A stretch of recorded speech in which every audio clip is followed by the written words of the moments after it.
tell me who this picture is of? Oh, Shall we? Is it Anne Frank? Yes, it is.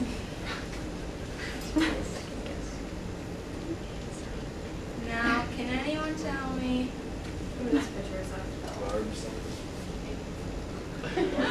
Just know that. What if I told you that they're the same person? But it wouldn't really make sense because Anne Frank died when she was 15, and she looks to be a lot older than me.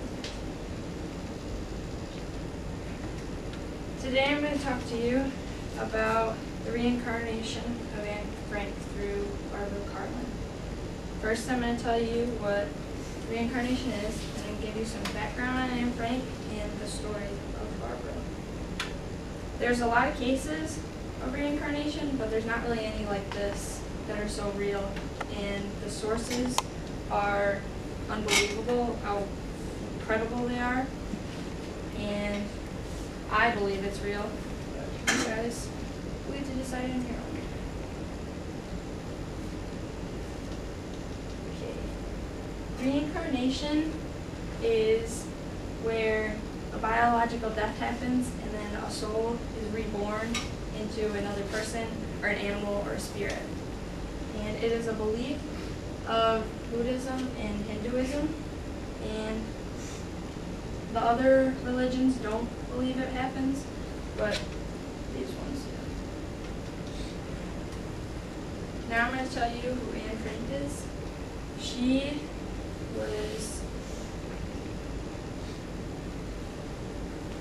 She's a famous writer who lived during the Holocaust, and she had to go into hiding when she was 13 years old, and she had a diary that her dad gave her, and she started writing, and she wrote for 2 years when she was in hiding, and then the Nazis came and took them to concentration camps, her and her family, and she died of typhus in the Bergen-Belsen camp just weeks before the camp was liberated by the British. And her dad got her diary and he published it like she wanted. Now, Barbara Carlin is a person who was born almost a decade after Anne Frank died. And she was born in Sweden, which is, they don't speak the same language as they do in Germany. So they didn't know who Anne Frank was at the time, and the diary of Anne Frank wasn't published. And when she was 3 years old, she told her parents that her name wasn't Barbara, that it was Anne Frank. She didn't even know who she was. And their parents were just kind of, it was really weird. But they just thought she had fantasies or something. And she had dreams of like Anne Frank and the Nazis and everything, but she didn't really understand it. And then when she was 6, her parents took her to a psychiatrist. But she started to learn that it wasn't really okay for this to be happening. So at the psychiatrist, she didn't say anything to him, and they said she was perfectly normal. And then at age 7, her teacher talked about Anne Frank, and she was so confused. Why is she talking about me, but they're saying how she died, and she thinks that she's her. So she was so confused. And then when Barbara was 10 years old, her family went on a trip to Amsterdam, and they, hold on, we gotta get to the part. But they went on a trip to Amsterdam, and they'd never been there before.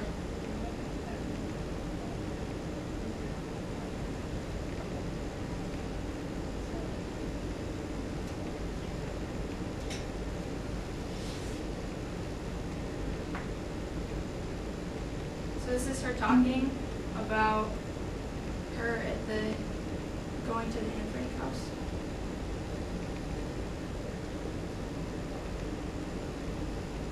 Cab.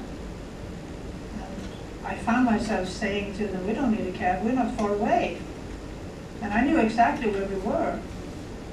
And he said, how can you say that? You've never been here before. said, well, I don't know, but let me show you the way. I know it's not far. So they said, okay. So they walked with me, and I took them there, and we walked for maybe 10 minutes. And it was crisscrossing the streets, and when we came, I said, it's around the next corner, and we will be there. And we were, and of course both my parents, they were like, what is happening here? They didn't say much. And then when we came up towards the house, I saw that the steps outside were different, were changed. So I stopped and I said, it's strange, they have changed those steps. And still my parents didn't say anything. And we went in, paid our ticket. Okay, so she had never even been to Germany, and she knew where Anne Frank's house was. And that's from a website that Walter Simkai, who is really good friends with her, and he interviews her.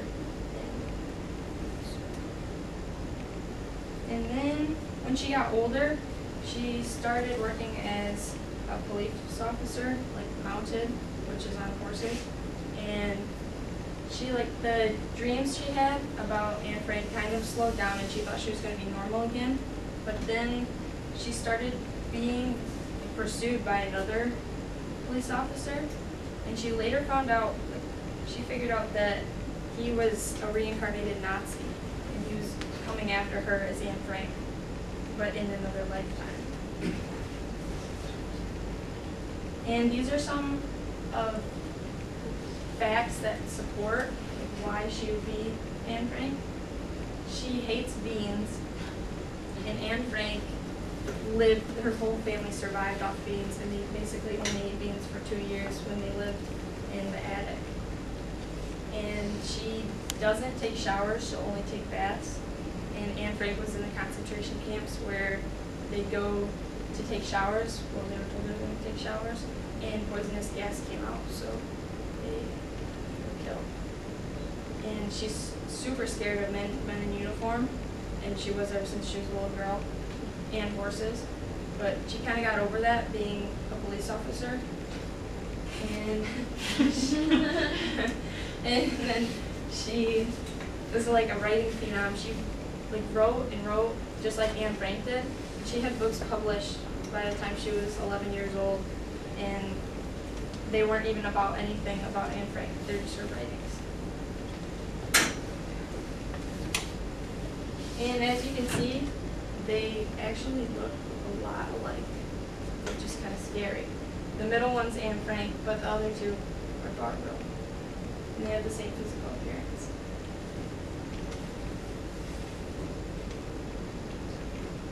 So if this is true and reincarnation actually did happen, I told you before that Anne Frank was Jewish, but Barbara was born to a Christian family, and she was Christian. So that means that you can be one religion in a past lifetime, but you can also be another. So there was no reason for the Holocaust to even happen, because they can be any religion when in another life. So I told you about reincarnation and what it was, and the story of Anne Frank and the story of Barbara Carmen. But it's up to you if you believe in